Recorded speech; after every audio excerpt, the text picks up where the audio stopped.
I'm Bob Dickey, and welcome to another episode of Taking the Leap podcast. I'm really excited about this episode, but I need to give you a little of the backstory. My wife Brandy and I decided to take a trip over Veterans Day weekend down to the beautiful Gulf Shores of Alabama to check out a resort where I'll be holding a conference in a few months. Brandy was touring the hotel and came back to the room excited to tell me of a veteran she had met in the elevator, and she told me of his story about him and a bunch of guys meeting down here for a big reunion and to see the Naval Air Show at the Pensacola Naval Air Station over the next couple of days. She knows I love the military and talking with veterans and thought I'd be able to connect with them during our stay.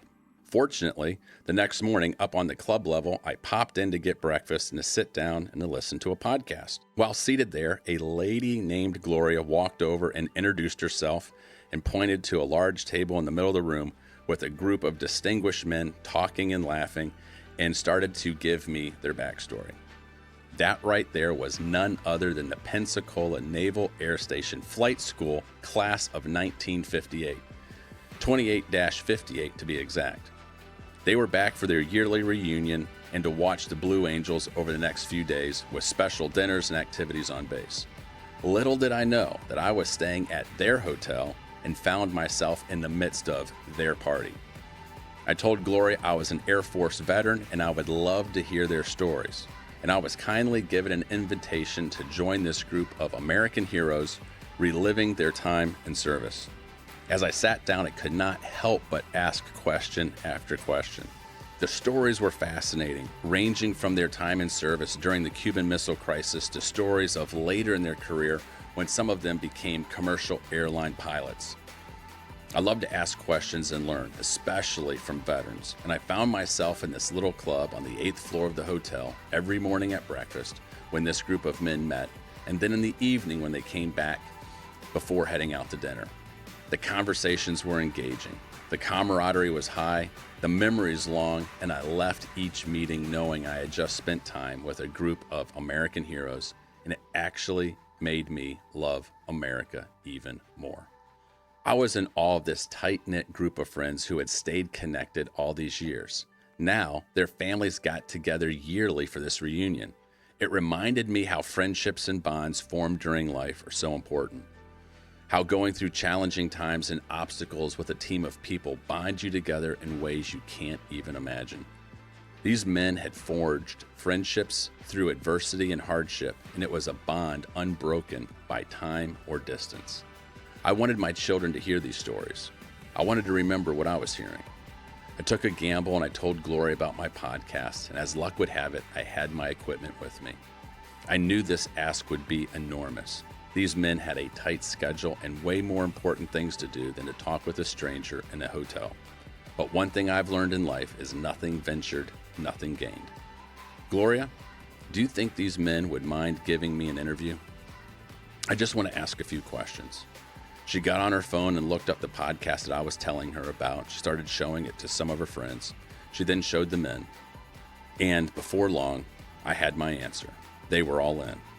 I'd like to thank Gloria for being the one who helped get this entire thing put together. She's a kind soul who's not afraid to talk to a stranger, and within minutes, you feel like you have a long-lost friend. I'd also like to thank Jennifer McIntyre and the entire Perdido Beach Resort staff for giving us access to the boardroom to have this interview. Without that quiet spot, this would not have been possible. I'd also like to thank Captain Walter, call sign Dub, Fields, for his friendly conversation with my wife that was the lead domino to set this whole thing up. And with that, I'd like to give a big salute to the Naval Aviators you are about to hear in this interview for your service to our country and your continued work to represent the men and women in the United States Navy and our entire military so well. It was an honor to speak with each of you. I salute Captain Walter Dub Fields, Captain Bill Soames, Captain Rodney Neubauer, Commander Bob Volarez, and Lieutenant Floyd Jerimo. So with that, and without any further ado, let's jump right in. Gentlemen, it is my distinct honor to be able to be sitting here before you this morning in front of a group of distinguished naval from the class of 1958 here at Pensacola Naval Air Station. And it is such a lucky chain of events for my wife to have been in an elevator, and she came back to the room. We're down here at the Perdido Beach Resort, and I was up in my room kind of getting ready for dinner, and she ran into me, and she came back. She said, Bobby, that's what she calls me, Bobby. I ran into the sweetest old gentleman in the elevator, and he's a Navy pilot, and you need to chat with him. He was telling me everything that was going on. They got the Blue Angels down here, and I was like, oh, okay. And then the next morning, I believe it was, we met. It was over breakfast, and so Dub, you were that distinguished naval aviator who I think might have been flirting with my wife in the elevator. So why don't we go down this list? You guys are having a reunion here. So why don't you give us your name, your rank when you retired, maybe your last duty assignment and the type of airplane that you are flying, and just introduce yourself.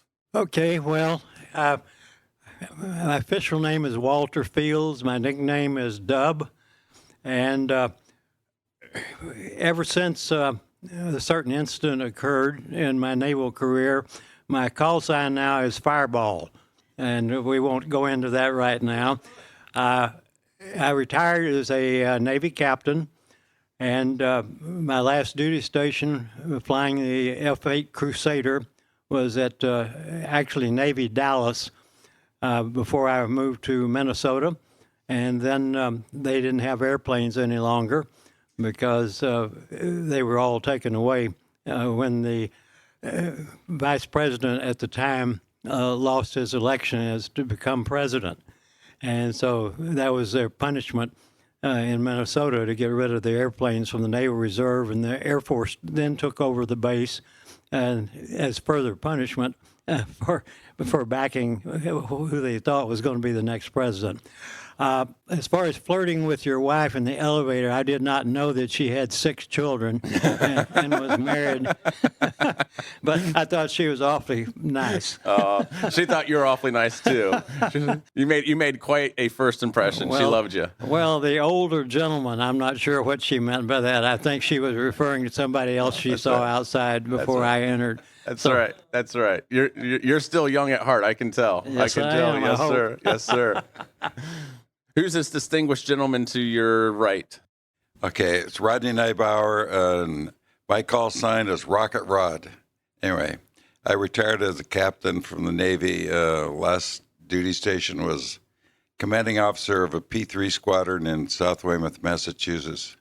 And then I spent 20 years active duty, or 20 years active in the Navy Reserve, and 35 years flying commercially. So that's my career.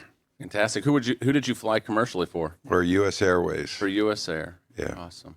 I want to hear a little more of your story here. Let's keep going down the line. Well, I'll let you introduce yourself. I'm Bob Fuller, live in Colorado.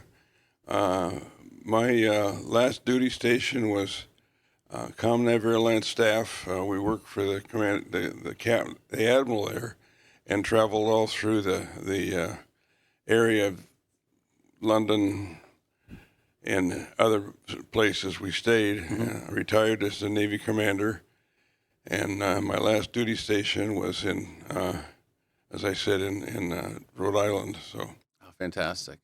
Thanks, Bob. Lieutenant Floyd Jeromo. I spent less than 4 years on active duty, 2 years in flight training, 2 years in AEW Bar on Pack in Barbers Point, Hawaii. My first duty station was Barbers Point, and my last duty station was Barbers Point. Wow. Picked up a wife en route. And my military career actually started. I was a sophomore at the University of Minnesota. I was very young, 17 and a half. I joined the reserves, same outfit that Dub talked about at NAS Minneapolis. Wow. And went in as an airman recruit. I made it all the way to airman apprentice, and I saw this nice sign saying, 2 years of college, sign up and be a naval aviator and get your wings of gold. Wow. But 2 months later, I was headed to Pensacola. That's fantastic. Bill Soames, retired Navy captain, Joined the Navy in 1958, retired. I was 20 years old and retired when I was 50 years old in 1988. Wow. My last duty station I was a deputy commander of the Southeast NORAD region at Tyndall Air Force Base right down the road here at Panama City, Florida. Tyndall Air Force Base is where I did my officer basic training in the Air Force. So I spent some time there. Do you know that the golf shack there at the golf course at Tyndall? I didn't get to spend too much time on the golf course at basic, but do you know the story behind that? I don't. No, sir. Well, it belonged to a family, and the father of these two girls who were still alive when we were there. I never personally met them. I've only heard their stories. But that golf clubhouse is absolutely gorgeous. It's like a pine lodge, big pine log rafters, absolutely beautiful house. And these girls' father built that right on St. Andrews Bay there. Waterfront property, magnificent structure. And then World War II came along and the Army said, we need your property. And so they relinquished that building to the Army, and they turned that into the golf clubhouse, and those girls will never forgive the Army for doing that. Yeah.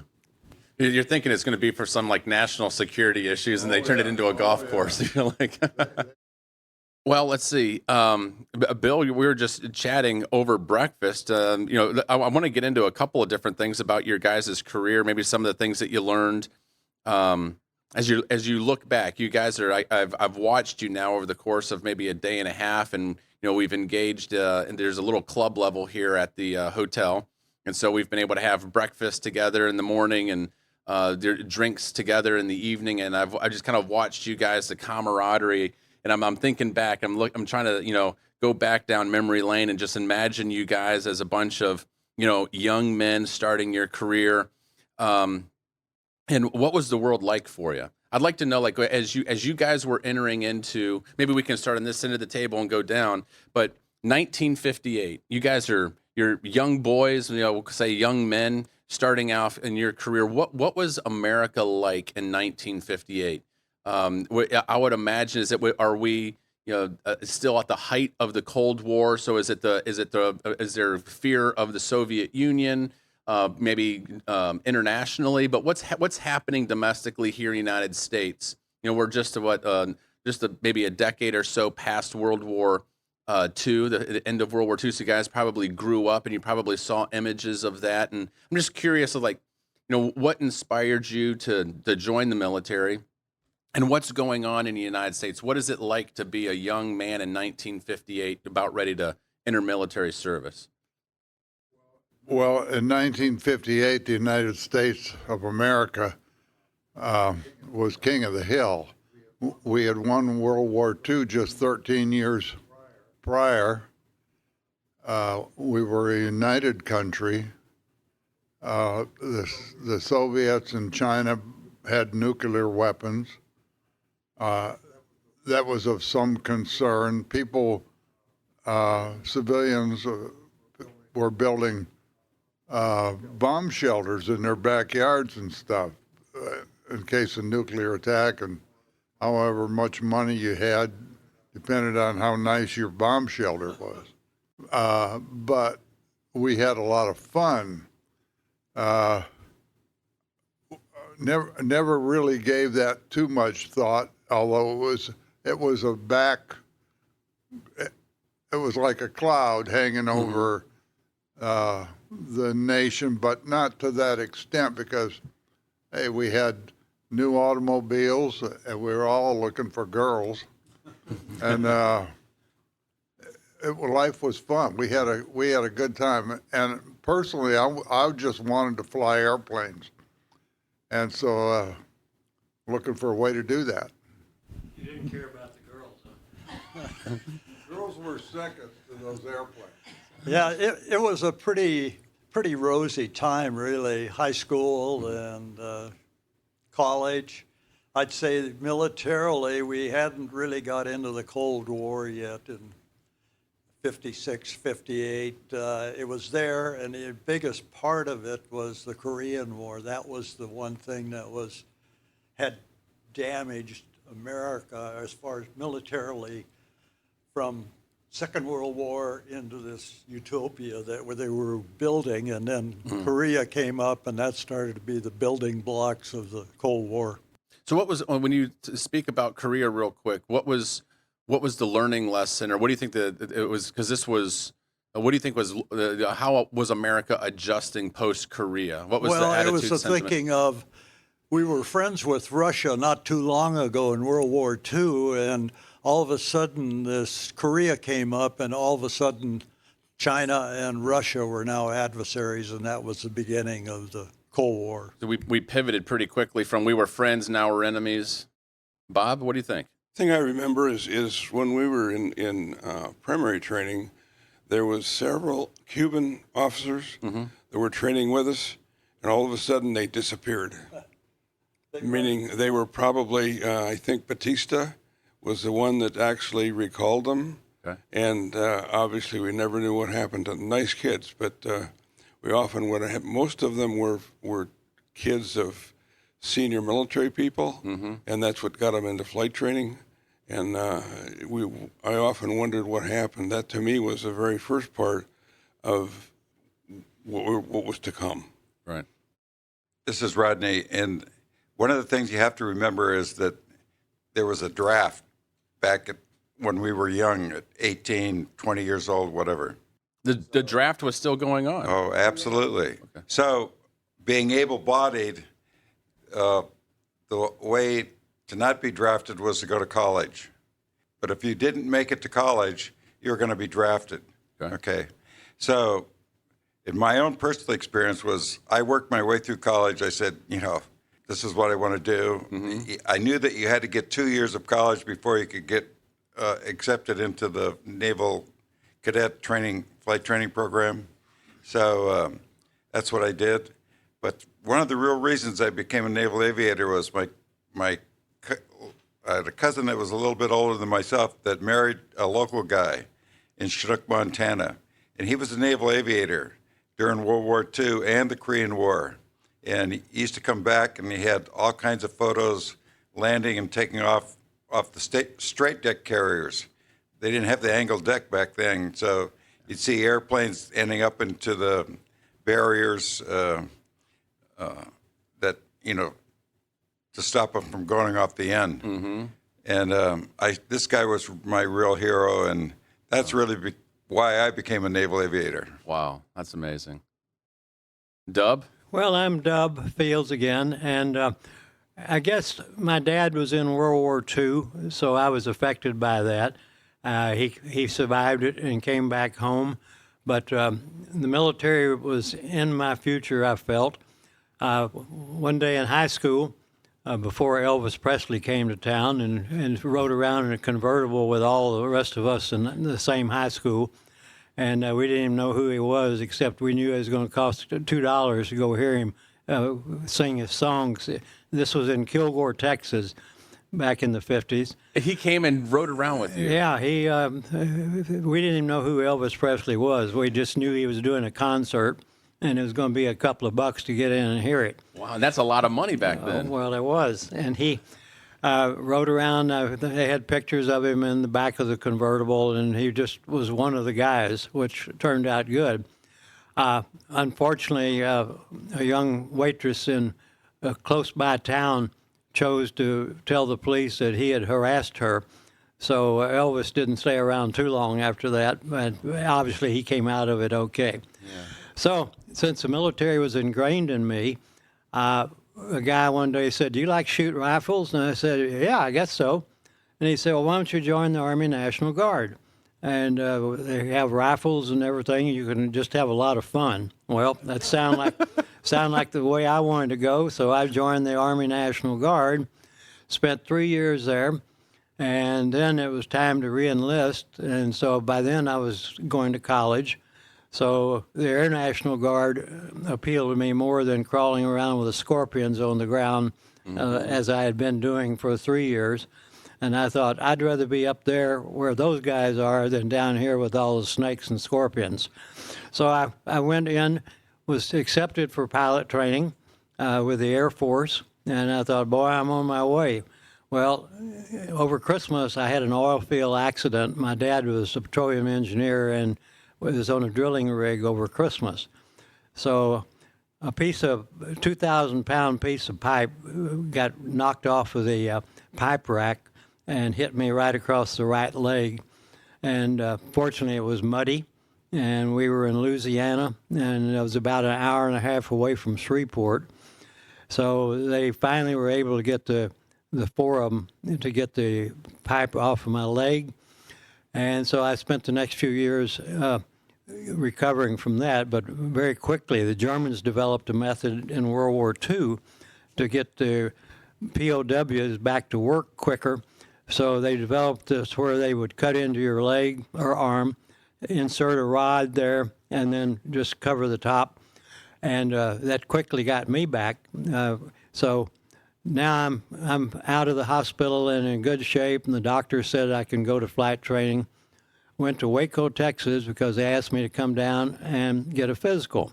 So I went down to get the physical, and I had a cast on my leg at the time, but they still took x-rays. So I got a letter from the Air Force saying that you are forever disqualified from Air Force pilot training, and the reason, a broken leg. So I was really disappointed. And so I went along there, and I was still in college, and all of a sudden the Naval Aviation program opened up, and I thought, maybe I can do that. Well, they accepted me with open arms. They didn't know later I was going to wreck a few planes, but that's okay. So I went in. A few $1 million worth of damage, I'm sure. You got a learning curve you have to go get above. So that was it for me. As far as what life was like after Elvis, it was good. I think the country really pulled together as much as they could. Unfortunately, as we got into Vietnam, things changed, and that's when the whole attitude of the country changed. And we had people that were caught in the fire on the aircraft carrier, and they died. And I recall they brought the bodies to San Diego for a funeral, and the demonstrators were so active there that they had to keep the demonstrators away from the funeral site. So it was an ugly, ugly time. But I think we all, having grown up in the 50s and World War II, we still thought the country was strong enough to stand by and weather it. So, wow. It's very interesting to as I watched you gentlemen kind of recount your story. Bill, you started off at this end of the table, and you were talking.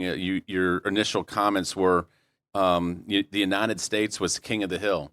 We had just a few short years before. I think you said 13 years before won World War II, and we're at the top. We're the king of the hill. And then we watch you guys kind of relive your story and dub it at the end of the table.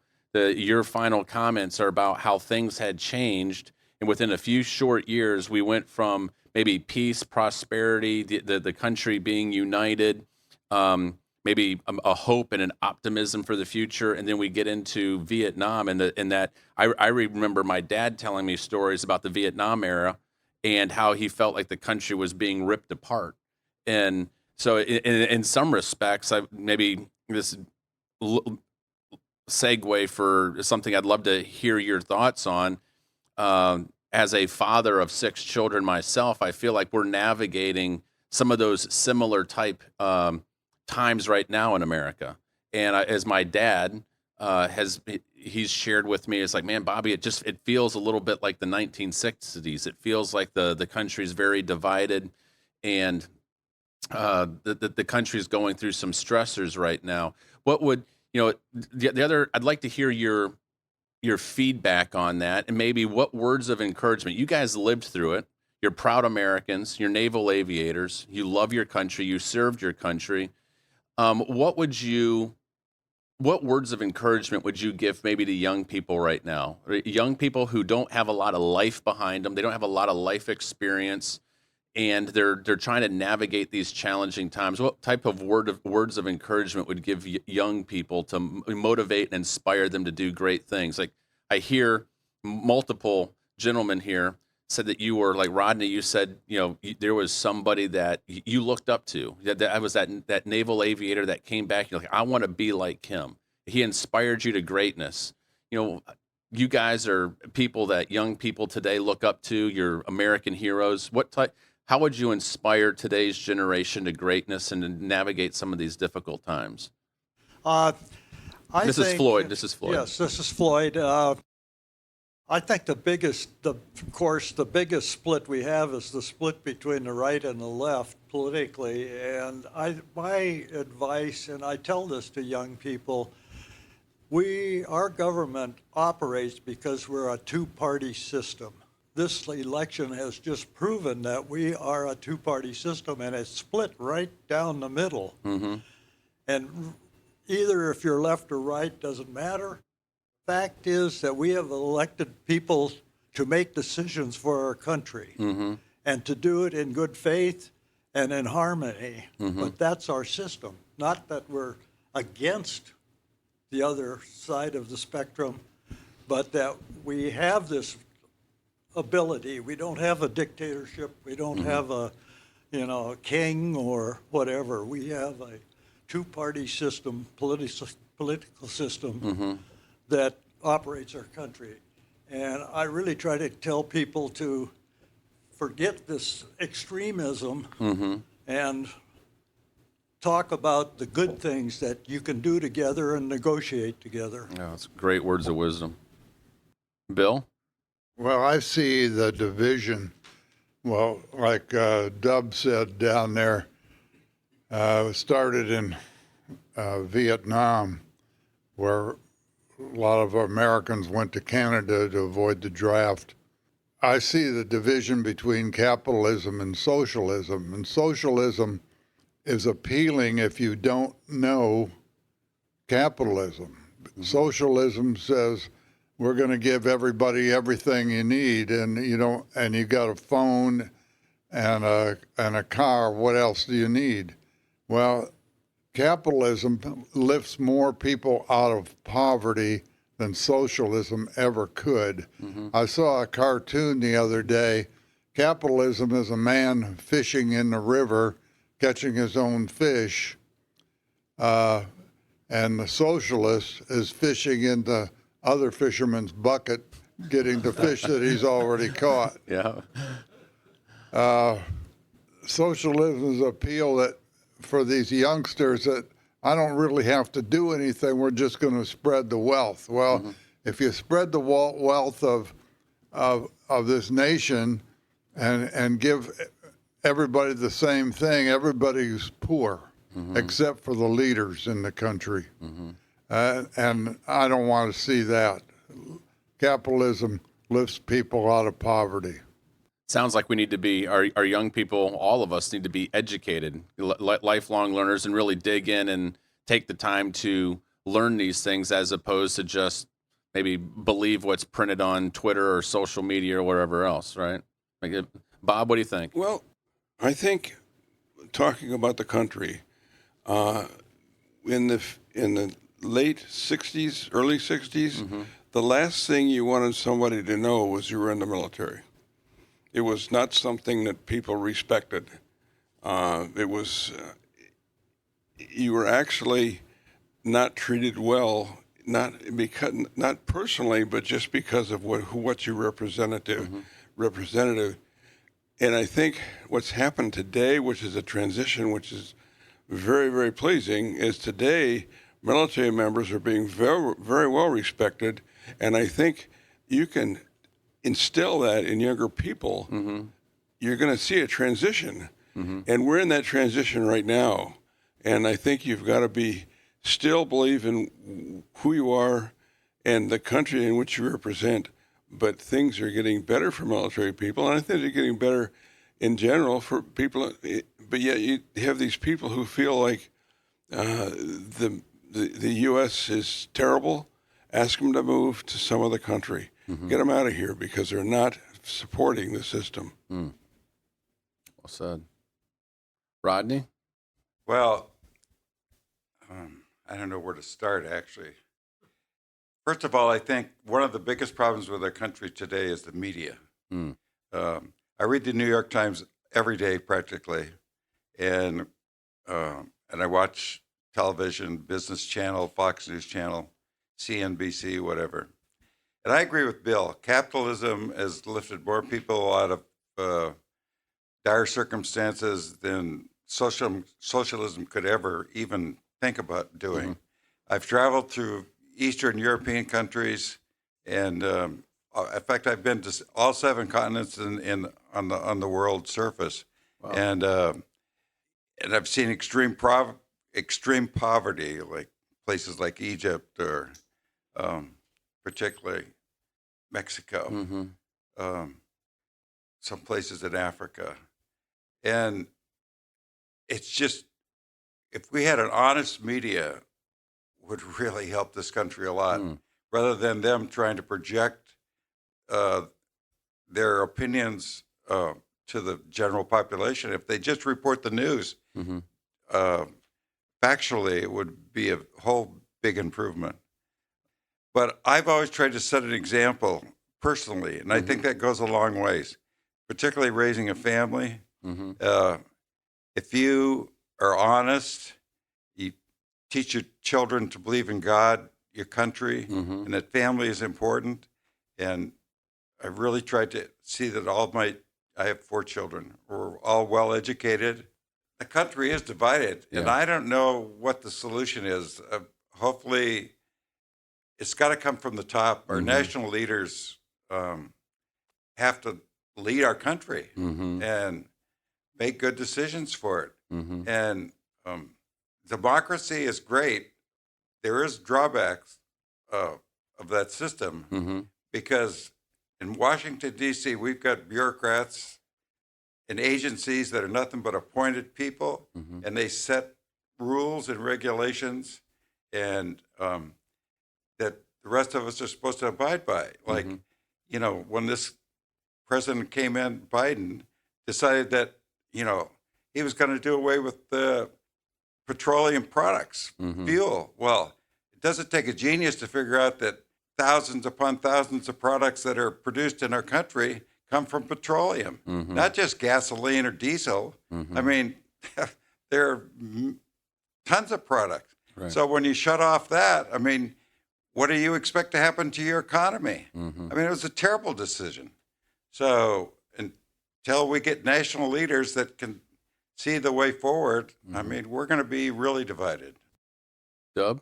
Well, I agree with most of everything that's been said. I think the media tries to do an honest job.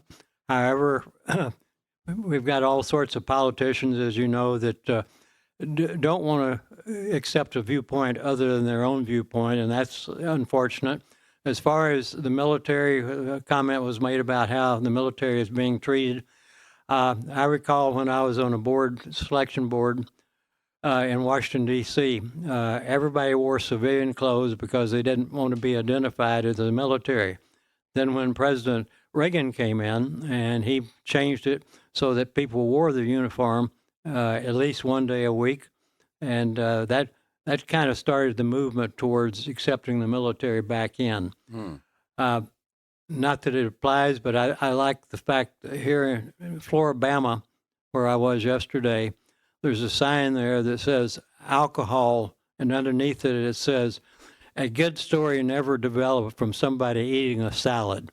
So I thought, boy, isn't that the truth? And here we are telling all these stories today in the morning. But I guess for young people, just to finish up what I've got to say about it, I think we've got young people that are trying to make decisions just as all of us have had to do. Some decisions were good, some of them have been bad, and we've learned from both of them. Bob Flynn, who was captured by the Red Chinese and one of our classmates, passed away, and he spent all 5.5 years in a Chinese prison, and all but 2 days of that was in solitary confinement. So they were asked Bob when he was still alive how he managed to do that, and he had 6 principles that I think all of us, as well as young people today, could do. And they said, "How did you survive this, Commander?" And he said, "Well, there's 6 things that I've tried to live by. One was God. You need God in your life. And the next step is duty." And he says, if you have God in your life and you do your duty properly, you'll come out on top. The third thing was honor. And he said, if you do the job right and you have God on your side and do the honorable thing, things will develop. The fourth one was country. He said, you do what you can to help your country always. The fifth one was family, which he said, you've got to have a strong family support system to get you through things like I did. And lastly was self.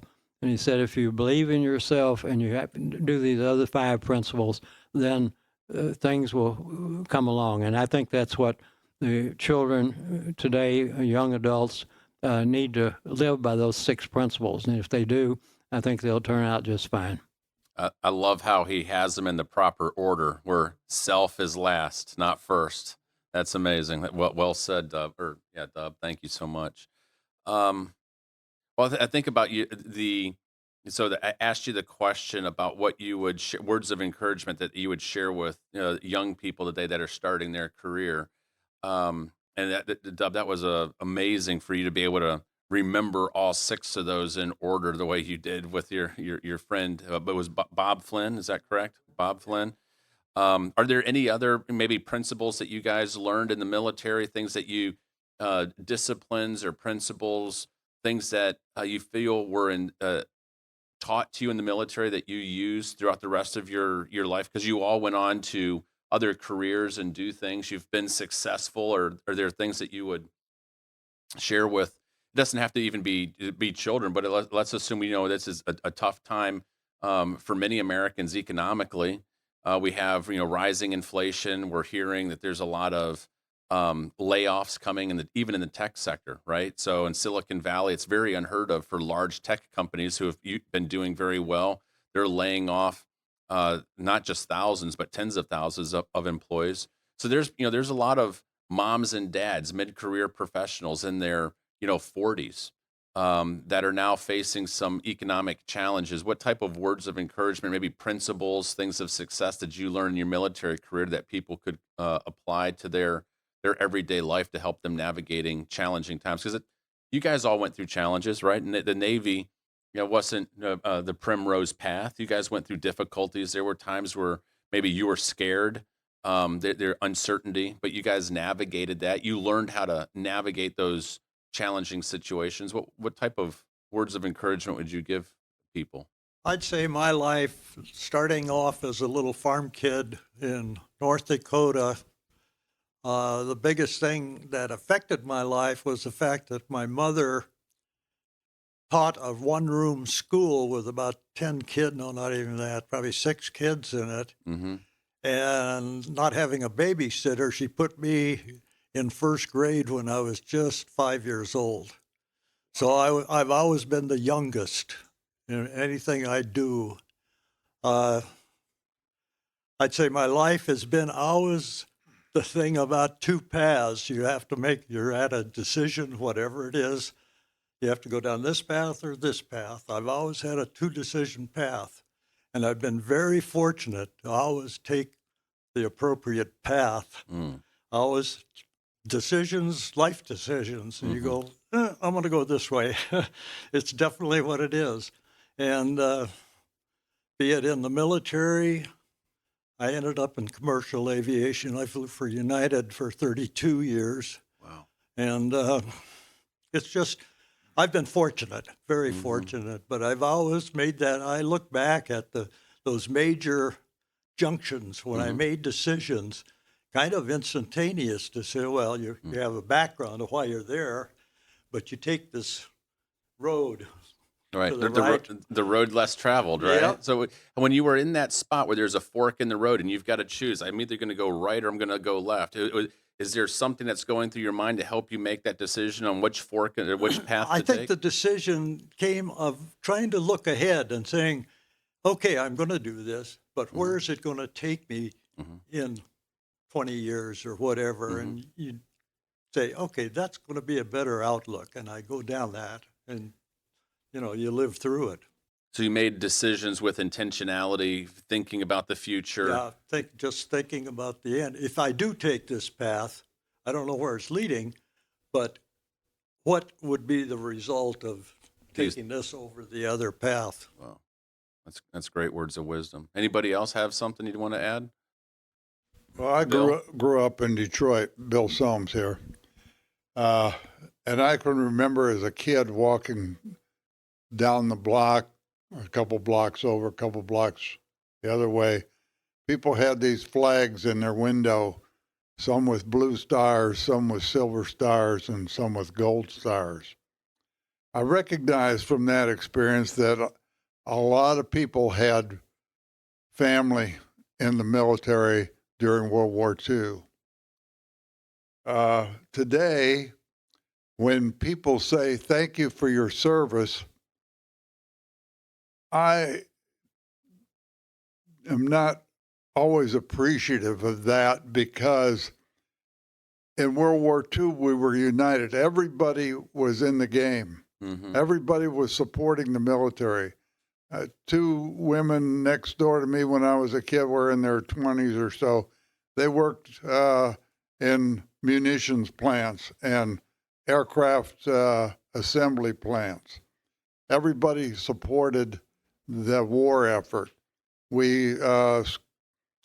Gas was rationed, food was rationed.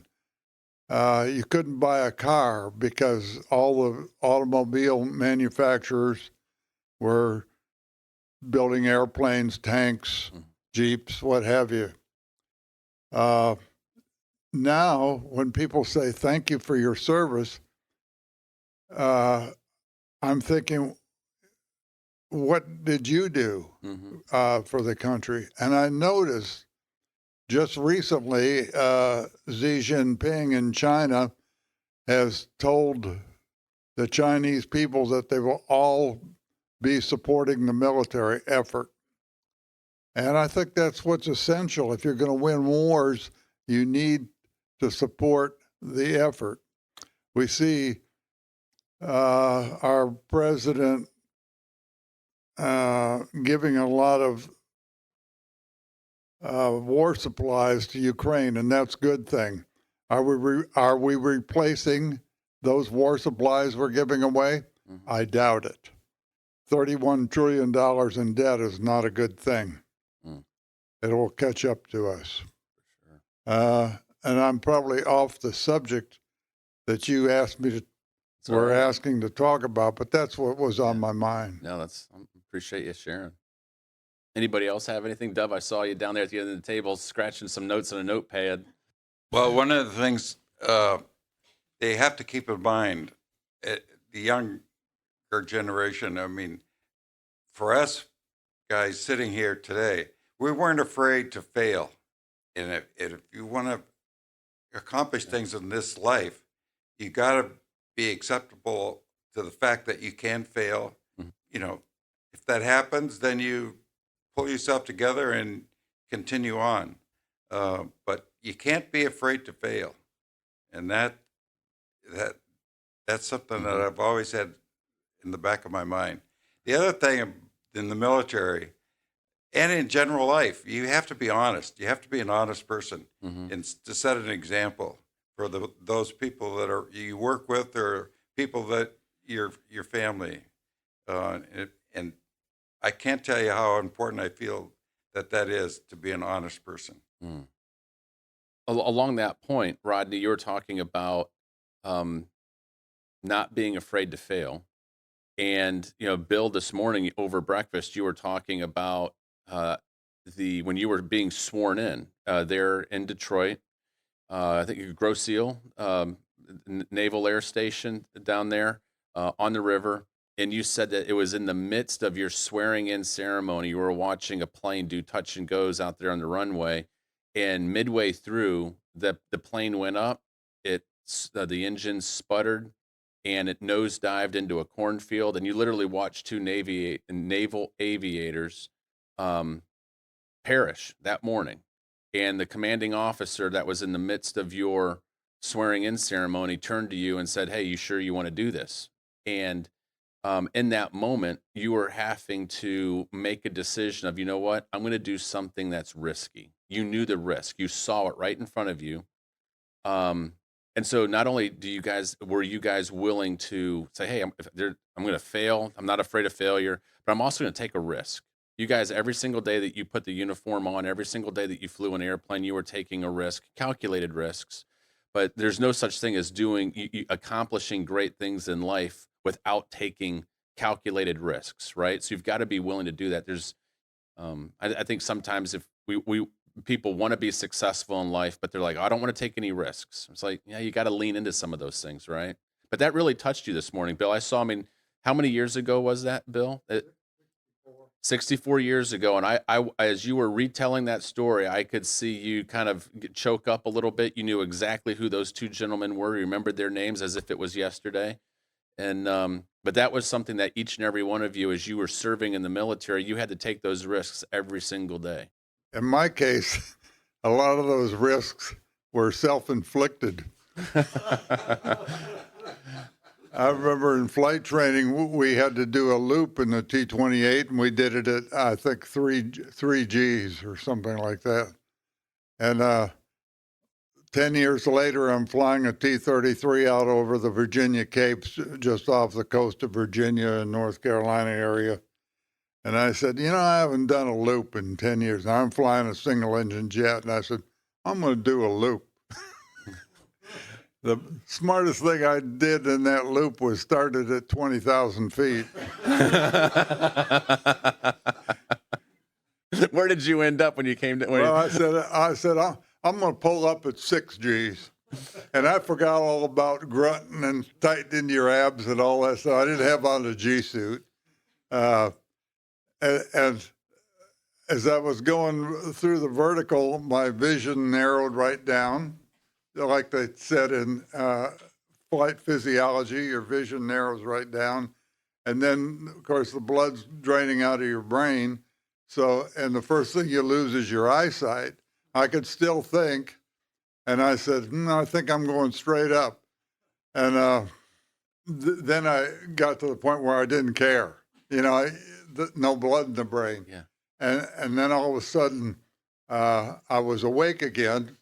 And I said, I think I'm going straight up, and I'm going to start falling back on the tail, and it's going to flame out the engine. And I said, this is trouble. But I moved the throttle. I said, well, the engine's still responding. Oh, it was, to set the stage, it was one of these gray days. The ocean was gray. The sky was gray. There was no horizon. The land was gray. Everything was gray. It's like you're in a gray. Your soup thing. You can't see anything. And so I said, well, I said, well, the engine's working. So I said, I'll just pull on through, and pulled out at 9,000 feet. And thank God for 20,000 feet. Wow, that's amazing. And I got about 6 more of those stories where I should have died but didn't. Mm-hmm. The old aviator adage, 3 things that a pilot doesn't need: altitude above you, runway behind you, and fuel left in the truck. That's right. That's right. I learned one the other day. I was listening to a podcast. I was sharing this with some of you guys about Colonel Lee Ellis, an Air Force pilot that was shot down over Vietnam and spent 5.5 years as a POW. And he was recounting some stories. And one of the phrases he used multiple times in the podcast as he was talking about his combat tour, specifically when he was shot down over Vietnam. And he was said, I think the quote was, out of airspeed, out of ideas. And he was like, he goes, that's a kind of a phrase you guys use in the air. It's like, okay, we're in some bad soup right now. Out of airspeed, out of ideas. I just like to go back to why we're here today. We started out in 1958. 48 guys got together. Few of us knew each other. We had a goal that was to learn how to drill, march, and perform. And we didn't know what we were involved in. We didn't know what we even getting into. And after marching, 4 or 5 hours a day, every day for how many weeks? We ended up going. Our first performance was in Soldiers Field in Chicago. Wow. We performed at halftime to a standing ovation. Now that made everybody feel proud. Oh, wow. And what year? That was in 58? 58. Yeah, and When I talk to people and talk about the drill team, I say, well, I didn't really know what I was getting into, and other people, we do two weeks of training, and on Friday night we get in 2 airplanes. Saturday we march out on Soldier Field at halftime and perform before whatever 40,000 people, or the stadium was full, standing ovation. Wow. Well, I appreciate you, gentlemen, your time. I want to be respectful of your time. I could literally sit here and talk to you all day long. I'm fascinated about all your stories and where you served and the planes that you flew and the risks that you took. Bill, it sounds like you got a couple more really good stories up your sleeve there. But one of the things that I would like to ask you, just being selfish as a father, I'm a father of 6, and you gentlemen, many of you have children. You've talked about your children. What advice would you give parents today? Or let me drill it down even further. What advice would you give fathers who are raising their children? Words of advice, things that you've learned along the way. I mean, been a father now for a number of years, and I look back on my life and I'm like, you know what? When I was a young father, a new father, it's like I've grown, right? I was like, if I could go back and do it all over again, maybe I wouldn't do this. Hopefully, I'm a better father for my young. I have a 5-year-old boy, Zebediah, and so I feel like I'm a better dad for him than I was my firstborn son, Lachlan. You just learn, right? I want to be the best dad I possibly can be. What any words of advice and things that you learned over the years as you were raising your children? I have to go along with Rodney on that. It's just honesty and integrity in everything you do. Just be right, and be honest about it. You do something, tell people about it. That's the one thing. Aviators, you don't hide anything. You want to learn. You have an accident, you want to learn, or you have some incident or something. You need to learn from it so you do a better job next time. Okay, that's great advice. Pay attention to your kids. Yeah. Spend time with them. Yeah, that's great. It's great advice. I can't remember exactly where this was, but it was going into some airfield in operations, and there's a big sign there on the top, and it said, "You can't hoot with the owls at night if you want to fly with the eagles in the daytime." Yes, that's right. I've heard that one too. That's great. Yeah. Well, I would agree with everything that's been said here. Being a good parent, you have to be there for the children. Unfortunately, our society today is with 2 working parents. The children are in daycare, and they spend most of their time there. And what you have to do, I think, as a parent, is make yourself available to your children, lead by example, and be the best person that you can be. And if the parents are there, unfortunately, what I see in Minnesota is we've got so many parents that are not even around for their children because they're trying to work 2 jobs or whatever. One of the things that I've picked up out of this election, the son of Herschel Walker, and he made the comment the other day when Herschel Walker was being lambasted for supporting abortion, even though he said he was against it. And then he paid a couple of ladies to have abortion. And the son, in a moment of wrath, said, My dad, Herschel Walker, has these children, and he doesn't even know who their mothers are or where they are, and he doesn't pay attention to any of us. Well, I thought that's a sad statement that he made there, and fortunately, I hope we're not all like that, and maybe society will be better.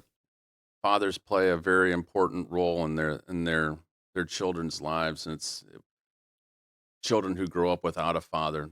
There's definitely pain there, not having that.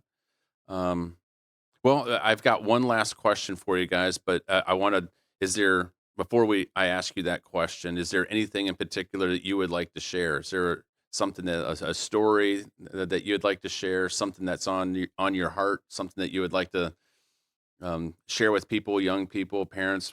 Before I ask my final question, you guys have been so gracious with your time and your wisdom, and I'm super thankful that you've agreed to do this. And I just want to let you guys know how much I respect you, and I appreciate you guys being here. And I hope you had a fun time at the air show, watching your brothers out there, your brothers and sisters flying all those planes, and the Blue Angels, and everything else that's going on. But any final? All right. So I guess my final question would be, you can all answer this, or just whoever wants to, but it's a question I've been asking leaders that I've been interviewing here recently. But the final question I've asked has been, if you were the president of the United States right now, and you had the ability to give a State of the Union address to the American people, just thinking about everything that's going on. We very briefly touched on, we touched on a little bit on the economy. We touched on some of the geopolitical issues that we have with Ukraine right now. And then, there's certainly some saber rattling in the South China Sea with China and Taiwan. North Korea's, shooting off missiles again. But with everything that's going on in the world, what would your statement be to the American people? What would you say? Would it be a word of encouragement? Would it be a word of maybe admonishment to say, come on, guys, America, come on, get together. Let's rally together. Let's rally around the flag. We can do this. We've got more in common than we have differences. What would if you had the ability to address the American people, what would you say? I was elected, and my first item on the agenda is term limits for the Congress, and I'll do everything I can in my power to get away from this seniority building of both the Senate and the Congress. That's a great insight. It was Floyd. Thank you, Floyd. Yeah, that Bill? was Floyd. I don't have Captain Bill's addressing the American public right now. Here we go. I don't have any words other than let's pull together, guys. We got big things to do. The Japanese in World War II were taking over the checkpoints that would blockade the United States from communicating via sea with Australia. Mm-hmm. They wanted to take Port Moresby, New Guinea. Because of the Battle of Coral Sea, we prevented that. China is taking over all those places that Japan wanted to take over to block communications with Australia. And I think we need to realize what's going on in the world and prepare for eventualities coming down the pike. Mm-hmm. Well, if I to address the American people, and this is just off the top of my head, but I would try to be a real optimist. Mm-hmm. Okay. I don't know where you were, but I saw the Carter administration, mm-hmm. and then I saw the Reagan administration. And I thought to myself, my God, what a difference between, guy saying you're going to have to live with these gas lines. You're sitting in your car hoping you can fill up and get enough gas to go to work. Mm-hmm. And then you've got a guy that comes in and he says, I'm going to solve this problem. And he does. He mm-hmm. solves it in about a year. And gas lines disappear, mm-hmm. right? Because he was a real optimist about what America can accomplish rather mm-hmm. than putting restrictions on mm-hmm. what you can do and what you can't do. So I would try to be a real optimist talking to the American people about what a great country it is. People that live here have accomplished tremendous things throughout history since the very beginning of this country. Mm-hmm. So that's exactly what I would talk about if I had to address the American people. Oh, that's wonderful, Rodney. Dub? Dub here, and yeah, I agree with everything Rodney said and the rest of it down the line. We just have to, optimism is one thing, realism is another. We have to know our limits and observe them, and we have to get the American public all on one side instead of opposing each other. So that's what I think we need to do. Well said. Well, I'm optimistic. Sitting here in front of 1, 2, 3, 4, 5 American heroes, veterans. Here we are a day. We tried to record this on Veterans Day, but we pushed it for one more day. So a day after Veterans Day, 5 naval aviators who served their country proudly with distinction and honor, and are still optimistic today. And I know that as you guys are going out and you're engaging, I've watched you here at the hotel. You're talking to people in the elevator. You're talking to people in the club level. You're talking to people in the lobby, and you're wearing your hat. Dub, I've seen your veteran's hat with the Corsair on there, and you proudly wear the your hat and letting people know and sharing words of optimism. And I'm optimistic that young people will hear your stories, be motivated and inspired. Rodney, just like you were motivated, you said it was in Montana, right? When you had friends coming back and talking about the things they were doing on that aircraft carrier, that you guys will motivate the next generation of young warriors. And actually, that's what America needs. We need the next generation of warriors, men and women who are willing to step up, wear the uniform, serve their country. Because no matter the time in history, there's always been evil people who have wanted to do evil things, that is only averted by men and women who are willing to be courageous, take risk, and stand up and do great things to protect freedom. And that's exactly what you guys have done. And so my hat's off to you, and a salute. When I'm able to take these headphones off, I'll render you gentlemen a proper salute. So thank you so much. Thank you so much for your service, guys. I really appreciate it. Yes, sir. You have a wonderful time here in Pensacola, and well, hopefully I'll get to see you guys in the near future. Apparently, you guys are coming down here on a regular basis, right? All right. Well, you gentlemen have a nice afternoon. Thank you. Wow. Listening to it again, I just wish I had more time to be with them. I have so many more questions I'd like to ask. My call to each of us is this: wherever you are, if you're enjoying freedom, make sure to thank a veteran. But more important than that, take time to sit down and listen to their stories. Hear what they've learned in life and their life of service. I promise you this: you'll learn a lot that you'll be able to apply to your life, and no matter what you're doing, it'll help you be successful. Second, learn why they love their country and their countrymen so much that they gave an oath to serve and protect and even die for their country. Today we face growing divisiveness in our nation. Are we perfect? No. But I believe that to truly understand America, we need to understand the men and women who fought and gave their life and blood to build this great nation, to protect this great nation, and to defend millions around the globe from tyranny and oppression.